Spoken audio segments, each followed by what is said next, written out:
തൃശൂർ ചാലക്കുടി മലക്കപ്പാറയിൽ കാട്ടാനാക്രമണത്തിൽ വയോധിക കൊല്ലപ്പെട്ടു. 75-കാരി മേരിയാണ് മരിച്ചത്. അതിരപ്പള്ളി വെറ്റിലപ്പാറയിൽ ജനവാസ മേഖലയിൽ ഇറങ്ങിയ കാട്ടാന വീട്ടുമുറ്റത്ത് കിടന്ന കാർ തകർത്തു. പത്തനംതിട്ട കോന്നി കുളത്തുമണ്ണിൽ ജനവാസ മേഖലയിൽ ഇറങ്ങിയ കാട്ടാനയെ നാട്ടുകാർ തുരത്തി. Sooraj Sajeem A V ജയശങ്കറും വിരമിച്ചിരുന്നു. സൂരജ്, സാധാരണഗതിയിൽ വാദമുണ്ടാവാറുണ്ട്, എന്താണ് ചൂട് കൂടുന്ന സമയത്താണ് ചൂട് താങ്ങാൻ വയ്യാതെ കാട്ടാന ഇറങ്ങി വരുന്നതെന്ന്. പക്ഷേ ഇത് മഴക്കാലമാണ്, ചൂടൊക്കെ തണുപ്പിൻ്റെ സമയമാണ്, എന്നിട്ടും കാട്ടാന ഇറങ്ങുന്നു, മനുഷ്യനെ കൊല്ലുന്നു. സൂരജ്.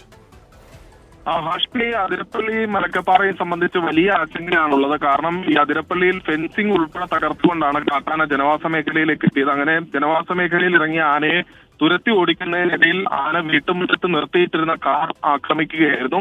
അതിനു മുമ്പാണ് ഈ മലക്കപ്പാറയിൽ കാട്ടാനാക്രമണത്തിൽ ഒരാൾക്ക് ജീവൻ നഷ്ടമായത്. അത് കേരള തമിഴ്നാട് അതിർത്തിയിലാണ്. ഈ മേരി താമസിക്കുന്നത് തമിഴ്നാട് അതിർത്തിയിൽപ്പെട്ട സ്ഥലത്താണെങ്കിലും മലയാളിയാണ് മേരി.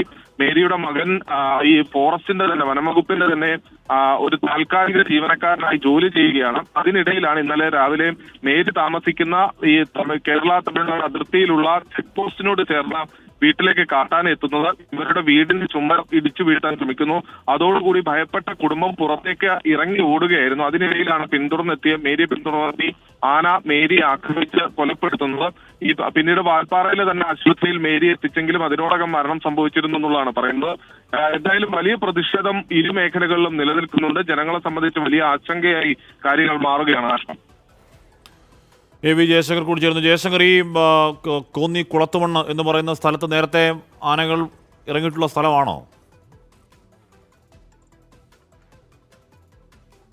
അശ്മി, കുളത്തുമണ്ണിലാണ് കുറച്ച് ദിവസങ്ങൾക്ക് മുമ്പ് കെ യു ജനീഷ് കുമാർ MLA-യുമായി ബന്ധപ്പെട്ട വിവാദങ്ങൾ ഉണ്ടായത്. ഈ ആന ഷോക്കേറ്റ് മരണപ്പെടുന്നതൊക്കെ ചെയ്തത് ഈ ഒരു പ്രദേശത്താണ്. ആ പ്രദേശത്താണ് ഇപ്പോൾ വീണ്ടും കാട്ടാനശല്യം എന്നൊരു ആരോപണമായി നാട്ടുകാരെത്തിയിരിക്കുന്നത്. കഴിഞ്ഞ ദിവസം രാത്രിയാണ് പ്രദേശത്ത് വൈഗ വീട്ടിൽ ജിജ, താമരശ്ശേരി ബൈജു എന്നിവരുടെ വീടിനൊക്കെ നേരെ ഇത്തരത്തിൽ കാട്ടാനകൾ എത്തുന്നത്. ഇവരൊക്കെ വലിയ തോതിൽ ഭയപ്പെട്ടു. പിന്നീട് RRTയും നാട്ടുകാരൊക്കെ ചേർന്ന് സംയുക്തമായി വലിയ പരിശ്രമത്തിനൊടുവിലാണ് ഈ ആനകളെ കാട് കയറ്റാനായത്. എന്തായാലും വലിയ തോതിലുള്ള ആനപ്പേടിയാണ് പത്തനംതിട്ട ജില്ലയിലുള്ള. പത്തനംതിട്ടയുടെ മലയോര മേഖലയിൽ വനത്തോട് അതിർത്തി പങ്കിടുന്ന പലയിടങ്ങളിലും, ഈ കല്ലയിൽ ഉൾപ്പെടെ പലയിടങ്ങളിലും, കോന്നിയുടെ പല ഭാഗങ്ങളിലും നിരന്തരം കാട്ടാനശല്യങ്ങളാണ്. നമ്മൾ ഈ റോഡിലൂടെ തന്നെ വാഹനത്തിൽ പോകുമ്പോൾ ആനയുടെ പിണ്ടവും മറ്റു കാര്യങ്ങളുമാണ് നിരന്തരം കാണുന്നത്. അങ്ങനെ വലിയ തോതിൽ ആന സാന്നിധ്യമുണ്ട്. വനം വകുപ്പ് ഇതിനെതിരെ നടപടിയെടുക്കണമെന്ന് തന്നെയാണ് നാട്ടുകാരുടെ ആവശ്യം.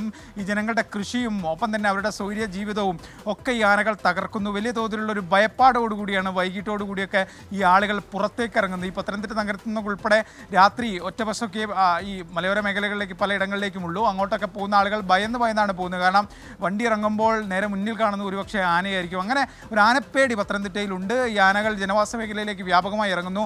ചൂടൊക്കെ മാറി തണുപ്പിലേക്ക് വരുന്നു എന്ന് പറയുന്നു. കാട്ടിൽ ഭക്ഷണമില്ല എന്നൊക്കെ പറയുമ്പോഴും പോലും കാലാവസ്ഥ മാറുമ്പോഴും ആനകൾ നാട്ടിലേക്ക് ഇറങ്ങുന്നു. ഈ കൈതച്ചക്കയുടെ മണമൊക്കെ ആനകളെ ആകർഷിക്കുന്നു എന്നാണ് വനം വകുപ്പ് പറയുന്നത്. പ്രത്യേകിച്ച് ഈ കൈതച്ചക്കയൊക്കെ സാന്നിധ്യമുള്ള സ്ഥലങ്ങളിലേക്കൊക്കെയാണ് കൂടുതൽ ആനകൾ ഇറങ്ങുന്നത്. എന്തായാലും ആനപ്പേടിയിലാണ് പത്തനംതിട്ട. നിരന്തരം എല്ലാ ദിവസവും 1-2 ആന വാർത്തകൾ പത്തനംതിട്ടയിൽ നിന്ന് വരുന്നുണ്ട്. പക്ഷേ മറ്റു തോതിലുള്ള ജനങ്ങളുടെ സുരക്ഷ ബാധിക്കുന്ന തരത്തിൽ ഏതെങ്കിലും ആക്രമണത്തിലേക്ക് ആനകൾ കടന്നിട്ടില്ല, ഏതെങ്കിലും നാശനഷ്ടങ്ങൾ ഉണ്ടാക്കിയില്ല എന്നത് മാത്രമാണ് ആശ്വാസം. പക്ഷേ അപ്പോഴും ജനങ്ങൾ വലിയ ഭീതിയിലാണ്. അവരിൽ ആശങ്ക അതുപോലെ തന്നെ നിലനിൽക്കുന്നുണ്ട്. ആശ്വി, എന്തുകൊണ്ടാണ് കെ യു ജനീഷ് കുമാറിനെ പോലീസ് സ്റ്റേഷനിൽ കയറി അല്ലെങ്കിൽ ഫോറസ്റ്റുകാരോടൊക്കെ അത്തരത്തിൽ പെരുമാറേണ്ടി വന്നത് എന്നത് പിന്നെയും അവിടുന്ന് വരുന്ന വാർത്തകൾ വ്യക്തമാക്കുന്നുണ്ട്. അതേസമയം കെ യു ജനീഷ് കുമാർ പറഞ്ഞ പല കാര്യങ്ങളും നമ്മൾ യോജിക്കാതിരിക്കുമ്പോൾ തന്നെ